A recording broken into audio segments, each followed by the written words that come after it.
Hello dear students. In our previous class, we had a discussion about the chemical properties of acids and bases, chapter 2, acid, base and salt. Now in this lesson, we will discuss about the ionization. But before moving towards the ionization topic, let us have a quick revision what we had studied in our previous class. We had studied that whenever an acid or base reacts with a metal, it gives a salt with the release of hydrogen gas.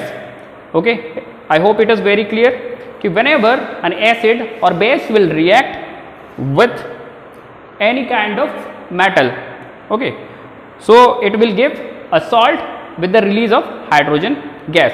The second topic was the reaction of acid and base with metal carbonates and metal bicarbonates. Okay, so basically if you will see, the bases does not react with metal carbonates and bicarbonates, but acid does. So how it reacts with metal carbonates and bicarbonates? Whenever an acid reacts with metal carbonate or bicarbonate, it gives salt and water with the release of carbon dioxide. Okay, here you have to take care that carbonate is there, and carbonate stands for CO3. So whenever it will break down, it will give CO2 also. So you have to remind that it gives a salt with water with the release of carbon dioxide gas. The third point was the reaction of base with non-metal oxides. Okay, so it is very easy. Whenever a base will react with a non-metal oxide, it will give a salt with water. Okay, salt and water. And similarly, the last point was the reaction of acids with base, which was the most important. Okay, so whenever an acid will react with a base, it will give salt and water, as do the bases with non-metal oxides. So the point you have to remember is salt and water in the fourth reaction, salt and water in the third reaction also. In the second reaction, it is also salt and water with carbon dioxide, and in the first, it is salt and hydrogen gas. There is a very important question that why does pickle not stored in the aluminium or copper containers?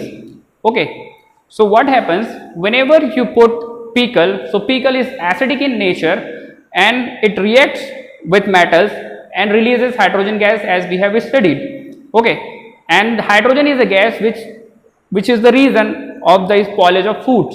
Okay, so hydrogen spoils the food, so that is why our food will be completely spoiled. That is why we cannot actually keep pickles in aluminium or copper utensil, or you should say containers. Okay, so let's move towards our topic today, which is ionization. Okay, the ionization Hindi में जिसको आयनीकरण कहा जाता है. आयनीकरण बोलने से काफ़ी आसान चीज़ होती है कि आयनीकरण मतलब आयंस में टूटना. कोई भी चीज़ जो है आयन से बनी होती है, या तो परमाणु से बनी होगी या अणुओं से बनी होगी. ओके, तो यहाँ पे वो सारी चीज़ें जो आयन से ही बनी होगी, और जब उसको तोड़ा जाएगा तो वो अपने आयंस में ब्रेक डाउन होंगे. तो उसको समझने से पहले सबसे पहले एक बार हम इसका डेफिनेशन देख लेते हैं. तो definition of ionisation is it is a process in which an electrolyte breaks down into its ion when dissolved in water. So it's a very easy definition that ionization is a process in which electrolytes, what are the electrolytes? Electrolytes can be acid, base, or it can be salt, breaks down into its ions, which can be either positive ion, negative ion combined with. Okay, when dissolved in water. Okay, so you have to take care that it only ionizes when it is dissolved in water. If it is acid, base or salt, it will be ionized only in water. Hindi में देखते हैं इस चीज को. आयनीकरण वह प्रक्रिया है जिसमें कोई इलेक्ट्रोलाइट जो कि अम्ल, क्षार या लवण हो सकता है, उसको जल में विलय करने पर वो अपने आयनों में टूट जाता है. बहुत आसान सी चीज है. Now in such way it starts behaving like a conductor, और जैसे ही अपने आयंस में ब्रेकडाउन होता है ये कंडक्टर की तरह बिहेव करने लगता है। ओके, इट मीन्स अब इसमें जो है विद्युत का संचलन होने लगेगा, विद्युत का संचालन होने लगेगा। सो कंडक्टर की तरह बिहेव करने लगेगा। बिकॉज कंडक्शन कब होता है या संचालन कब होता है विद्युत का? जब उसमें दो अपोजिट आयन्स होंगे, एक पॉजिटिव और नेगेटिव आयन। तो जब ये ब्रेक डाउन हो जाता है तो ये पॉजिटिव और नेगेटिव आयन बना लेता है, इसकी वजह से ये कंडक्टर की तरह बिहेव करने लगता है। Now there are some examples which I have written in the black board or green board. Now here is an acid which is HCl. When we add HCl in water or when we make a solution, it dissociates into H plus ion and Cl minus ions. Okay, so HCl is an electrolyte. So when we actually make a solution of it with water, it gives H plus ion and Cl minus ion. So here are two ions, one is positive and one is negative. So thus this solution will behave like a conductor. Okay, HCl एक अम्ल है, hydrochloric अम्ल। जब इसको मैं जल के साथ विलय करता हूँ, जल में विलय करता हूँ, तो ये दो भागों में टूटता है। हाइड्रोजन जो कि धन आयन के फॉर्म में रहेगा और क्लोरीन जो कि ऋण आयन के फॉर्म में रहेगा। और इस तरीके से इसमें दो अलग अलग आयनों की उपस्थिति के कारण इसमें विद्युत का संचालन होने लगता है। Here is a base which is sodium hydroxide. So when I dissolve a sodium hydroxide in water, it gives Na plus ion and OH minus ion. Okay, so now it also behaves like a conductor. तो जब एक क्षार जो कि sodium hydroxide है को हम लोग जल में विलय करते हैं तो ये टूटता है सोडियम प्लस आयन में जो कि धन आयन है और हाइड्रोक्सिल आयन जो कि OH माइनस आयन है। तो इस तरीके से इसमें भी विद्युत का संचालन होने लगेगा। The third one is a salt which is sodium chloride. So when we add sodium chloride in water, it breaks down into sodium plus या positive ion and chlorine negative ion. So thus it also behaves like a conductor. But you have to remember the thing that it only behaves like a conductor in aqueous solution. Okay? तो यहाँ पे हमको एक चीज, ये sodium chloride एक लवण है। तो लवण जो होता है जब उसको जल में विलय करते हैं तो ये सोडियम प्लस और क्लोरीन माइनस आयन के फॉर्म में ये क्या करता है, डिसोसिएट होता है या टूट जाता है। और इसी तरीके से ये भी क्या करता है, एक संचालक की भांति कार्य करने लगता है। तो यहाँ पे ध्यान ये देना है कि ये तीनों अम्ल, क्षार या जो लवण होते हैं ये अपनी ठोस अवस्था में विद्युत का संचालन नहीं करते हैं। It does not behave like a conductor. Okay, लेकिन जैसे इसको हम लोग जल में विलय कर देते हैं तो ये क्या होगा, ये विद्युत का संचालन करने लगता है। तो this whole process is basically known as ionisation. ये संपूर्ण जो प्रक्रिया है वो क्या कहलाती है, आयनीकरण कहलाती है। So I hope it is very clear. Now there is a term electrolyte. तो इलेक्ट्रोलाइट वो कोई भी पदार्थ हो सकता है जिसमें धन आयन और ऋण आयन जो है सम्मिलित होते हैं। तो यहाँ पे कुछ चीजें लिखी हुई हैं जैसे strong electrolyte and weak electrolyte. तो what are the strong electrolytes and weak electrolytes? Those electrolytes which dissociates completely in its solution. Okay, वे इलेक्ट्रोलाइट्स जिसको जल में घोलने पर वो पूरी तरीके से क्या हो जाते हैं, टूट जाते हैं पॉजिटिव और नेगेटिव आयंस में, उनको स्ट्रॉन्ग इलेक्ट्रोलाइट्स कहा जाता है। और वैसे वीक इलेक्ट्रोलाइट्स क्या होता है, जो पार्शियली ब्रेक डाउन होते हैं, मतलब जिनका कंप्लीट ब्रेक डाउन नहीं होता है, उनको कहा जाता है weak electrolytes. Okay, so with this theorem we have some more interesting words like strong acids, weak acids, strong base and weak base. Okay, so what are strong acids? Those acids which breaks down completely in its ions. Okay, ऐसे एसिड्स जिनका 100% dissociation होता है या almost 100% dissociation होता है तो वो कहलाते हैं strong acids. Like the examples are hydrochloric acid H2SO4 and HNO3।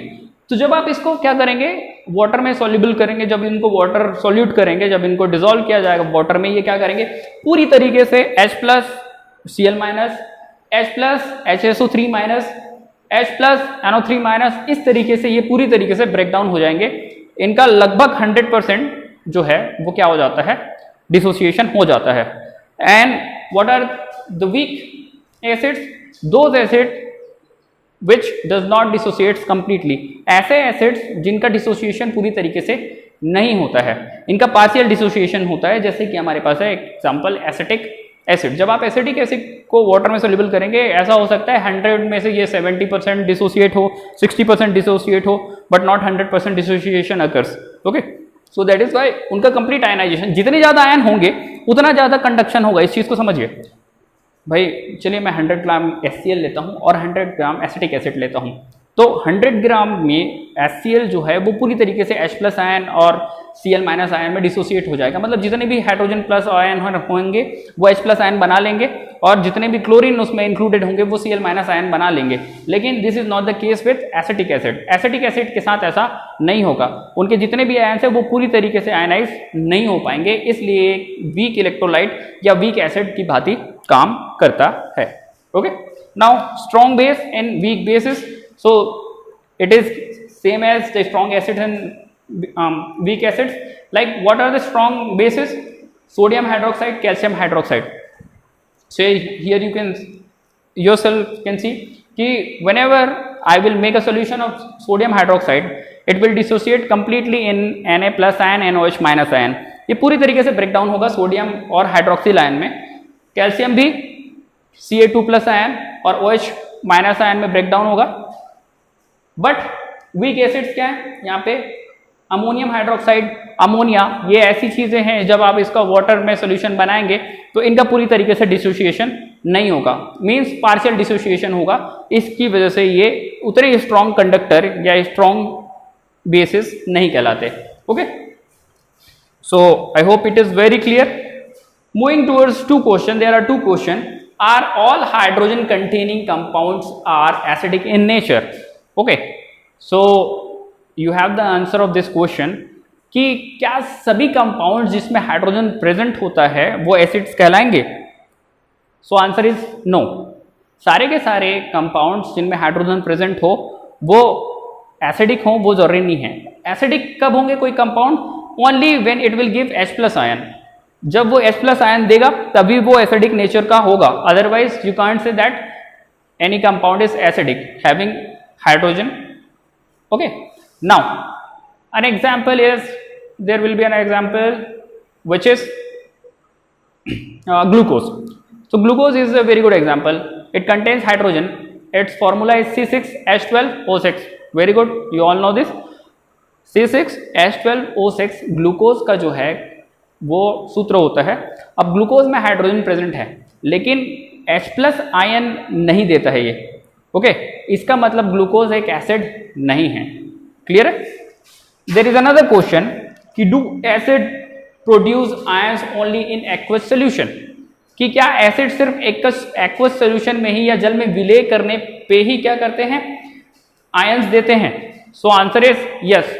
जब तक, क्योंकि हमने यहां पे देखा, जब तक हम इनको एक्वस सोल्यूशन नहीं बनाते, जब तक इसको आप वाटर में डिसॉल्व नहीं करोगे, तब तक वो अपने आयंस में ब्रेक डाउन नहीं होंगे। And there is an activity based on this, है ना, which is there in your book. So you have to read the activity today.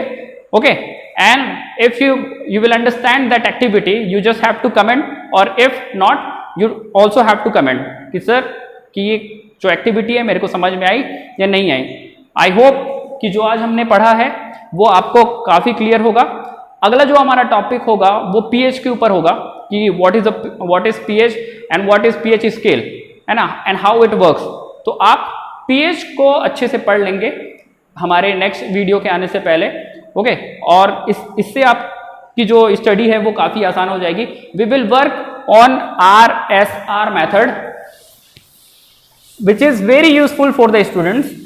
एक RSR मेथड जो मैं यूज करता हूं हमेशा, बहुत आसान सी चीज है, RSR। Okay, so this is a very interesting method. ये बहुत अच्छी तरकीब है किसी भी चीज को याद रखने के लिए और बहुत लंबे समय तक याद रखने के लिए। Suppose R stands for read, S stands for study and R stands for repeat. So what do you have to do here? You have to read what we are about to study in our next class. Okay, आप पहले पढ़िए। जैसे हम लोग अब next class में मैंने बता दिया आपको कि हम लोग पीएच के बारे में पढ़ने वाले हैं, तो आप पीएच को पहले पढ़ लीजिए बुक में। आपको समझ में आए ना आए, that is the other thing, है ना, लेकिन आपको पढ़ना है।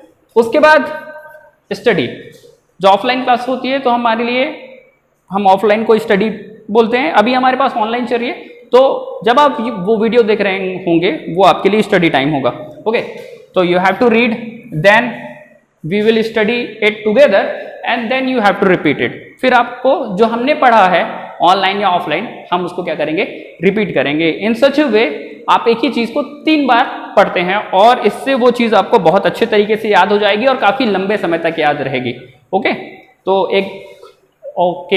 तो आप एक अच्छे से इसको एक बार समझ लीजिए। ओके, और नेक्स्ट जो टॉपिक है उसको अच्छे से प्रिपेयर करिए, नेक्स्ट टॉपिक नेक्स्ट वीडियो में।